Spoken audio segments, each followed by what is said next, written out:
Hello my dear friends, in this video we are going to discussing about flow of heat through a composite slab। और इस particular topic के अंदर एक सब heading है slab joint in series. दो slab को हम सीरीज में ज्वाइन करके उसका हम लोग पर्टिकुलर थर्मल कंडक्टिविटी कैलकुलेट करने की कोशिश करते हैं।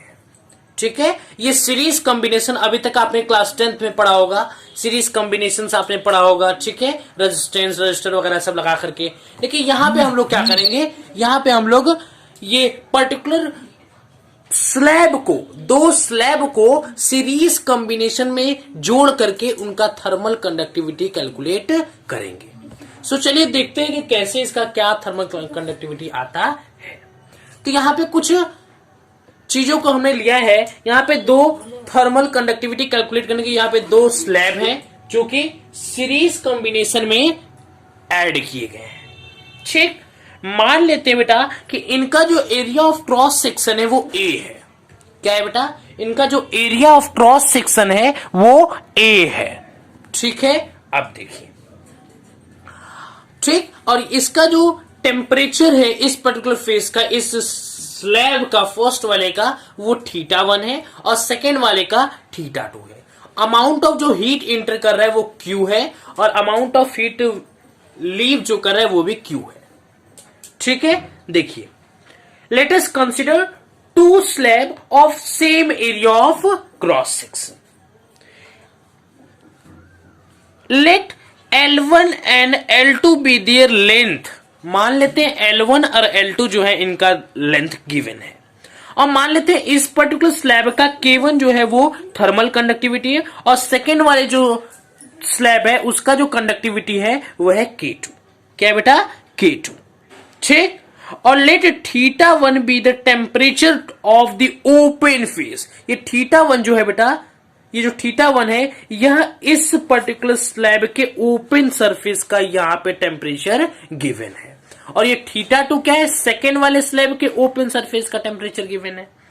ठीक, अब देखिए, मान लेते हैं कि let θ be the steady temperature. मान लेते हैं θ एक स्टेडी टेम्परेचर है। ठीक, अब देखिए, यहां पे देखिएगा बेटा, अब देखिए बेटा, जितनी भी चीजें मैंने बताया यहां पे लिखने की मैं शॉर्ट में कोशिश करता हूं। ठीक है, अब देखिए, मान लेते हैं एरिया ऑफ क्रॉस सेक्शन,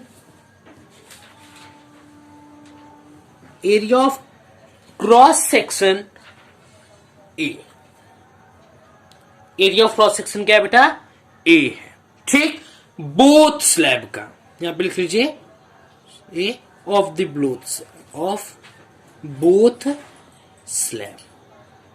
दोनों स्लैब का जो एरिया ऑफ क्रॉस सेक्शन यहां पे ए दिया हुआ है। ठीक है, अब देखिए, let L1 and L2 be their length. मैंने बोला ना कि L1 और L2 जो है ये यहां पे लेंथ गिवन है, तो इसको भी लिख लेते हैं। Let L1 and L2 be the given length.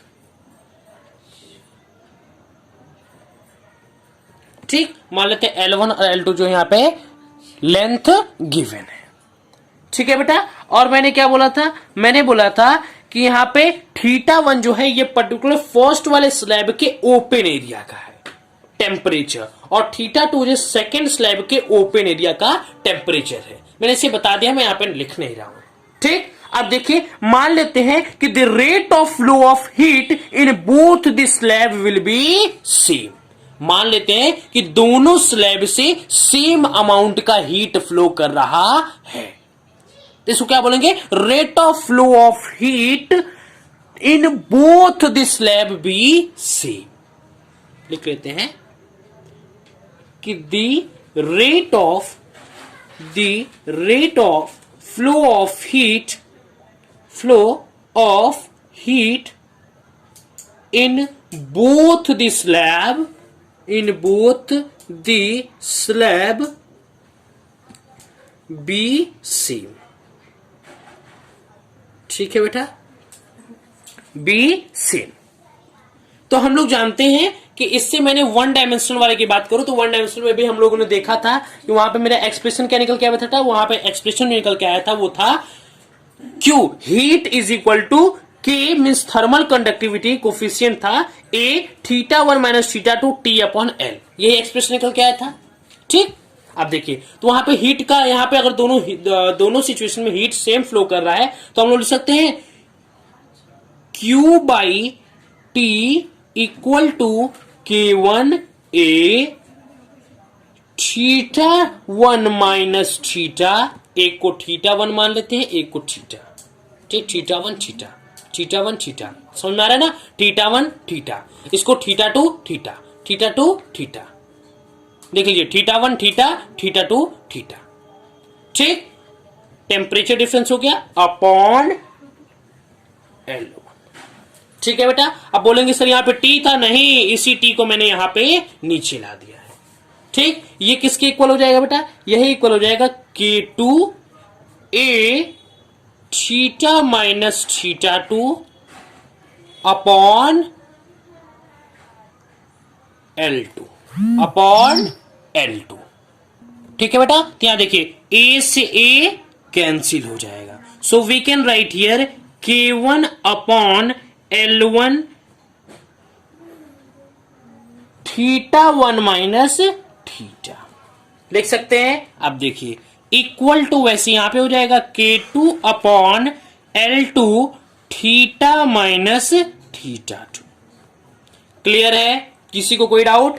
अब देखिए so we can write here K1 θ1 upon L1, ठीक, लिख सकते हैं ना। देखिए K1 θ1 upon L1 plus K2 θ2 upon L2। अब बोलोगे सर ये कैसे हुआ, अभी ये सॉल्व करके मैं तुरंत दिखाता हूं, बस एक बार मैं यहां पे लिख लूं थोड़ा सा, ठीक है। यहां पे देख लीजिए हो जाएगा theta in bracket K1 upon L1 plus K2 upon L2। अभी मैं तुरंत इसको सॉल्व करके दिखाता हूं आपको, देखिएगा यहां पे। देखिए बेटा मैंने यही लिखा ना, K1 upon L1 θ1 minus theta equal to K2 upon L2 theta minus θ2। अब मैंने इसका आउटपुट क्या लिखा था, मैंने लिखा था K1 θ1 upon L1 plus K2 θ2 upon L2 equal to theta in bracket K1 upon L1 plus K2 upon L2। देखिए एक्सप्रेशन आया कैसे, ये टर्म आपको दिख रहा है, देखिए इसको मैं इसमें मल्टीप्लाई कर रहा हूं, हो जाएगा, इसको मल्टीप्लाई हम लोग करेंगे तो क्या होगा, इसका मल्टीप्लाई करने पे होगा K1 अपॉन L1 θ1, ये होगा ना, ठीक, minus K1 upon L1 theta equal to, इसका भी मल्टीप्लाई अंदर करिए, K2 upon L2 theta minus K2 upon L2 θ2, ये आएगा। अब देखिए इस पर्टिकुलर टर्म को, ये जो माइनस में, इसको इधर ले आते हैं, इस वाले माइनस को इधर ले आते हैं, देखिए हो जाएगा क्या, K1 अपॉन L1 θ1, ठीक, मैंने इसको इधर ला रहा हूं मैं, प्लस K2 अपॉन L2 θ2, ठीक, equal to K2 upon L2 theta plus K1 upon L1 theta, ठीक। देखिए ये एक्सप्रेशन और ये एक्सप्रेशन क्या दोनों सेम है, देखिएगा क्या दोनों सेम है बेटा, दोनों सेम है, यहां पे कुछ किया नहीं है, बस थीटा को इसने क्या किया है, कॉमन ले लिया है। आप भी इसको थीटा कॉमन ले सकते हो, लिख सकते हो K1 θ1 upon L1 plus K2 θ2 upon L2 equal to theta common लीजिए, हो जाएगा K2 upon L2 plus K1 upon L1, that is the value, और ये वैल्यू इसके इक्वल आ गई। सो हम लोग लिख सकते हैं बेटा, इसके बाद मैंने डायरेक्ट ये स्टेप लिख दिया था, इसलिए मैंने आपको यहां पे समझाया कि स्टेप आ कैसे रहा है, ठीक है, समझ में आया। एक बार और देख लीजिए, मैंने क्या किया, इसका मल्टीप्लाई इसमें किया, ये एक्सप्रेशन आया, फिर इसका मल्टीप्लाई इसमें किया, नेगेटिव साइन के जैसा नेगेटिव साइन आ गया था, ये नेगेटिव साइन, ठीक। अब मैंने क्या किया, इसका मल्टीप्लाई इसमें किया तो ये एक्सप्रेशन है, इसको मैंने इसमें मल्टीप्लाई किया तो ये नेगेटिव था तो यहाँ पे नेगेटिव आ गया। अब इस नेगेटिव वाले को मैंने इधर लाया और इस नेगेटिव को इधर लाया, दोनों को पॉजिटिव बना दिया। तो इस टर्म के साथ ये टर्म आकर के इधर प्लस हो गया। ठीक, अब ये टर्म पहले से था, ये टर्म को मैंने इस साइड भेजा तो ये भी क्या हो गया प्लस। इन दोनों को प्लस करने पे यहाँ पे थीटा कॉमन आ रहा था, मैंने थीटा कॉमन लेकर के ये कर दिया। ठीक है, और यहाँ पे K1 थीटा 1 अपॉन L1 और ये वाला एक्सप्रेशन इधर आ गया K2 theta 2 upon L2। Clear है? आगे देखिए, अब देखिए बेटा हम लोग क्या करेंगे, अब देखिए। ठीक, अब हम यहां पे लिख सकते हैं theta equal to K1 theta 1 upon L1 plus K2 theta 2 upon L2 इस होल के अपॉन ये एक्सप्रेशन यहां पे हम ला रहे हैं K1 upon L1 plus K2 upon L2। मैंने क्या किया, थीटा को यहीं छोड़ दिया, इस वाले टर्म को इसके नीचे ला दिया। किसी को क्या कंफ्यूजन है यहां तक? फिर से समझिए एक बार, थीटा को मैंने यहीं छोड़ दिया, इस एक्सप्रेशन के नीचे मैंने इसको ला दिया डिवाइड में। ठीक है, ये मल्टीप्लाई में था, इसको नीचे मैंने यहां पे डिवाइड में ले आया। ठीक, अब देखिए, देखिए बेटा इसको हम लिख सकते हैं K1 theta 1 L2 plus K2 theta 2 L1 upon K1 L2 plus K2 L1। कैसे ये हुआ यहां पे देखिएगा, मैंने यहां पे सॉल्यूशन करके रखा हुआ है। यही एक्सप्रेशन था ना, K1 theta 1 L2 plus K2 theta 2 L1 upon L1 into L2 whole के अपॉन था। हुआ क्या यहां पे देखिए, ये जो एक्सप्रेशन है मैंने इसको एलसीएम लेकर के सॉल्व किया है। देखिए यहां पे एलसीएम लेकर के ये देखिएगा। ठीक, ये देखिए ये L1 और L2 है क्या बेटा, ये L1 और L2 है, मैंने इसका एलसीएम लिया L1 इंटू L2। ठीक, L1 से L1 कट गया, ये L2 हुआ तो K1 थीटा 1 L2 हो गया प्लस ये L2 से L2 कट गया तो ये हो गया L1 तो K2 थीटा 2 L1। ये एक्सप्रेशन ऊपर का सॉल्व हो गया। अब नीचे का L1 और L2 यहां पे भी मैंने एलसीएम लिया हुआ है। ठीक, अब देखिए यहां पे L1 से L1 कट गया, L2 बचा तो यहां पे लिखा K1 L2। ठीक, अब देखिए यहां पे L1 से L1 कट गया तो यहां पे क्या होगा K2 L1। ठीक, अब मैंने इन दोनों को सॉल्व करने की कोशिश की है तो यहां पे क्या होगा K1 theta 1 L2 plus K2 theta 2 L1 upon L1 into L2। अब मैंने इसी एक्सप्रेशन को यहां पे उल्टा डिवाइड किया है तो इसको उल्टा कर दिया है। L1 इंटू L2 से L1 L2 L2 कट गया, ये बच गया K1 theta 1 L2 plus K2 theta 2 L1 upon K1 L2 plus K2 L2। ठीक, K1 L2 plus K2 L2 वही एक्सप्रेशन मैंने यहां पे लिखा हुआ है।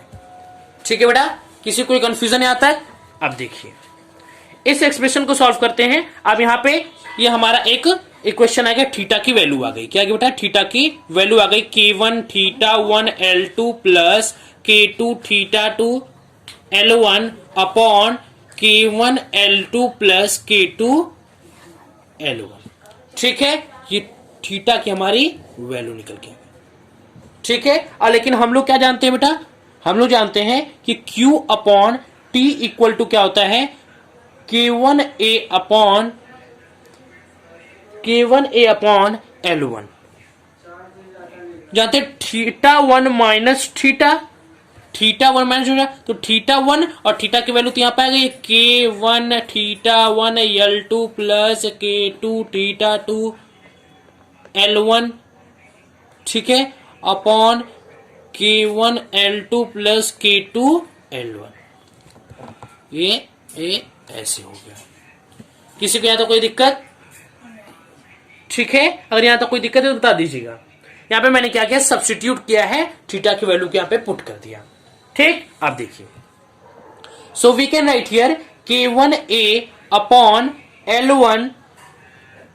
अब ये हो जाएगा बेटा K2 L1 theta 1 minus K2 theta 2 L1 upon K1 L2 plus K2 L1।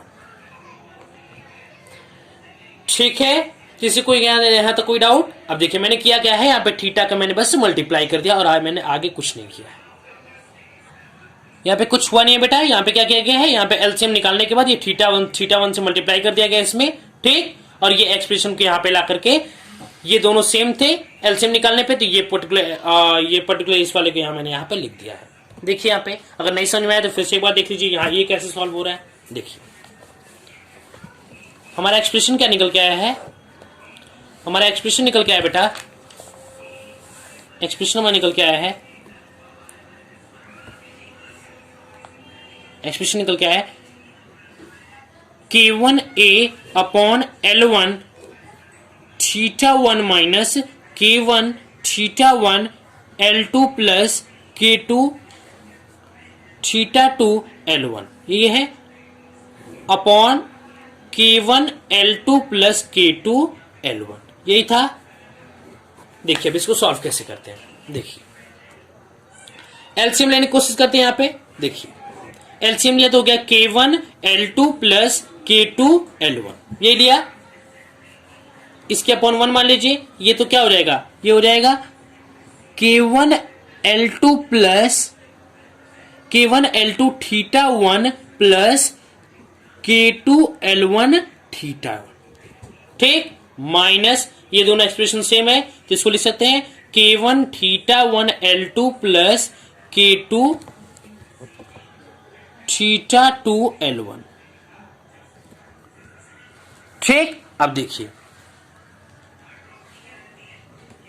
ठीक है बेटा, अब देखिए ये K1 L2 θ1, K1 L2 θ1, ये एक्सप्रेशन इस एक्सप्रेशन कट जाएगा प्लस माइनस से, बचा क्या K2 L1 θ1, क्या बचा बेटा, देखिए बचा क्या K2 L1 θ1, ठीक, माइनस क्या बचा बेटा, ठीक है बेटा। तो देखिए हमारा निकल के क्या आया K1 A अपॉन L1, एक यहाँ पे ब्रैकेट में K2 L1 θ1 minus K2 θ2 L1 upon K1 L2 plus K2 L1, ठीक है, यहां तक किसी को कोई डाउट। अब देखिए यहां पे हम यहां पे लिखेंगे अब K1 K2 A in bracket θ1 minus θ2 upon K1 L2 plus K2 L1. So we can write here A θ1 minus θ2 upon L1 upon K1 plus L2 upon K2. समझ में आया यहाँ पे कैसे हुआ, समझ में आया, यहाँ पे किया कुछ नहीं गया है, यहाँ पे बस कॉमन ले लिया गया है। देखिएगा यहाँ पे हुआ क्या है बेटा, देखिए देखिए बेटा यहाँ पे बोथ न्यूमरेटर एंड डिनोमिनेटर में K1 इंटू K2 से मल्टीप्लाई कर दिया गया है, ठीक। यहाँ पे भी समझ लीजिएगा K1 इंटू K2 से क्या किया गया है, मल्टीप्लाई किया गया है। क्योंकि अभी हम रफ वर्क में करके दिखाते हैं आपको कैसे हो रहा है, रफ वर्क में भी रुक जाइए करते हैं, एक मिनट। हाँ ये देख लीजिए,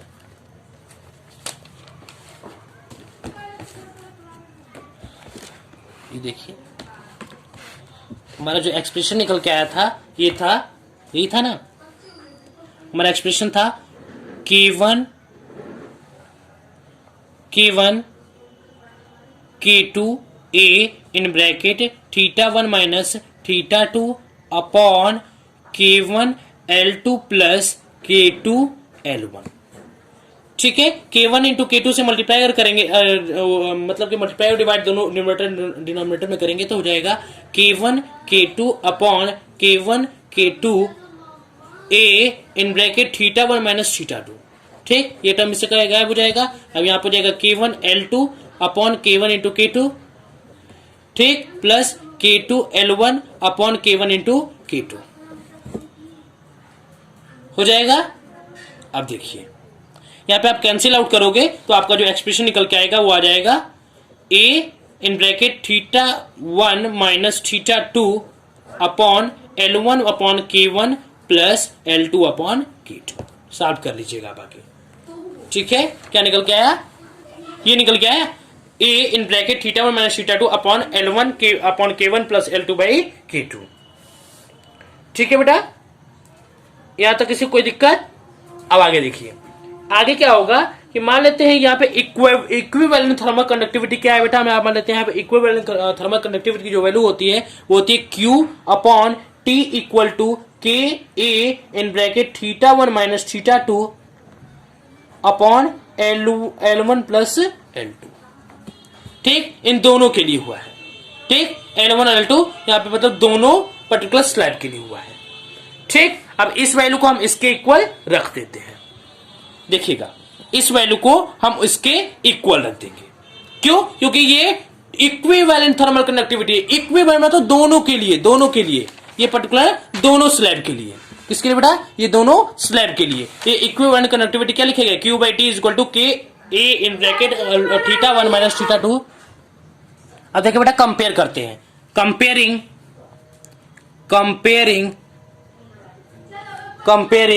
इट विथ इक्वेशन। ठीक है, कंपेयर करते हैं। देखिए हो जाएगा, कंपेयर करेंगे तो हम लोग यहां पे लिखेंगे k equal to L1 plus L2 upon L1 upon K1 plus L2 upon K2 equal to K1 K2 in bracket L1 plus L2 upon K2 L1 plus K2 L2। ठीक है, सॉरी यहां पे K1 था। क्या था बेटा? K1 था हम लोग का। ठीक है, अब इन दोनों को मैंने क्या कर दिया? कंपेयर कर दिया। मान लेते हैं if the length of L2 equal to L1 equal to L, मान लेते हैं ये लेंथ जो है L हो गया, तो हमारा एक्सप्रेशन जो निकल गया बेटा वो होगा K equal to 2K1 K2 upon K1 plus K2। That is the expression of thermal conductivity if both slab are in series combination। both slab are in series combination। जैसे याद है बेटा, जैसे यहां पे सीरीज कॉम्बिनेशन में यहां पे जो आपने 10th में पढ़ा होगा वो था R1 प्लस R2, हम लोग ऐड कर देते थे। ये पैरेलल कॉम्बिनेशन का आता था ना, ये क्या आता था? पैरेलल कॉम्बिनेशन का। लेकिन यहां पे ऐसा नहीं हुआ। यहां पे जो थर्मल कंडक्टिविटी की वैल्यू आती है, थर्मल कंडक्टिविटी जो वैल्यू आती है बेटा सीरीज कॉम्बिनेशन आती है 2K1 K2 upon K1 plus K2। That is the expression. You keep in your mind, this is very must and very important expression for all that. So please तब तक के लिए पढ़ाई करते रहे। All the very best.